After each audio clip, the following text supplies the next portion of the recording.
নমস্কার বন্ধুরা, এসে গেছি নতুন একটা ভিডিও নিয়ে। কেকেআর খেলা দেখার থেকে না ঘরে বসে মশা তাড়ানো অনেক ভালো। মানে কেকেআর হলো সেই ঘন্টা যাকে বাজিয়ে প্রত্যেকে 2 পয়েন্ট নিয়ে চলে যাচ্ছে। আর রাহানে, তুমি দয়া করে আমাদের এই টিমটাকে ছেড়ে চলে যাও।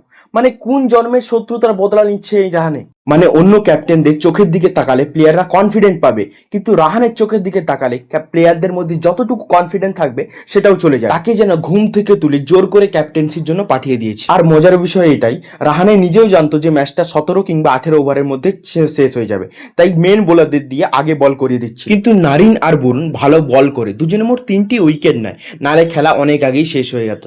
আর আজকের ম্যাচেও গ্রিনকে যত ধন্যবাদ দেবো তত কম। মানে প্রায় একা হাতে ম্যাচটাকে এগিয়ে নিয়ে যায়।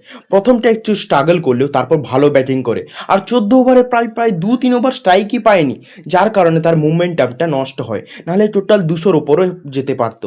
আর আমি একটা কথা বলবো, যখন রিঙ্কু খেলতে পারছে না তখন অন্তত একটা ম্যাচে অন্য কাউকে সুযোগ দিয়েই দেখুন না। কিন্তু এই মূর্খ ম্যানেজমেন্ট সেই চান্সটা নিতেও ভয় পাচ্ছে, কিন্তু প্রত্যেকটা ম্যাচে রাহানেকে ক্যাপ্টেন হিসেবে পাঠিয়ে দিচ্ছে। সত্যি কথা বলতে এই টিমটা তখনই হেরে গিয়েছিল যখন রাহানেকে ক্যাপ্টেন করা হয়েছিল।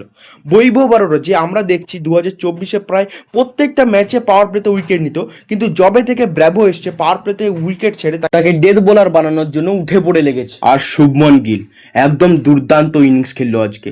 আর গ্রিন যদি ঝাঁপিয়ে ওই ক্যাচটা না নিত না, তাহলে 1 কিংবা 2 ওভার আগেই ম্যাচ শেষ হয়ে যেত। সত্যি কথা বলতে এই টিম নিয়ে এই বছর কোনো আশা নেই। আর তোমাদের নিউজ দেই যে কেভিন পিটারসন একটা টুইট করে, যেখানে সে লেখে ব্র্যান্ডন ম্যাকুলাম যে আগে কলকাতার কোচিং স্টাফেরই অংশ ছিল, সে আবার কেকেআর ম্যানেজমেন্টে যোগদান করতে চলেছে।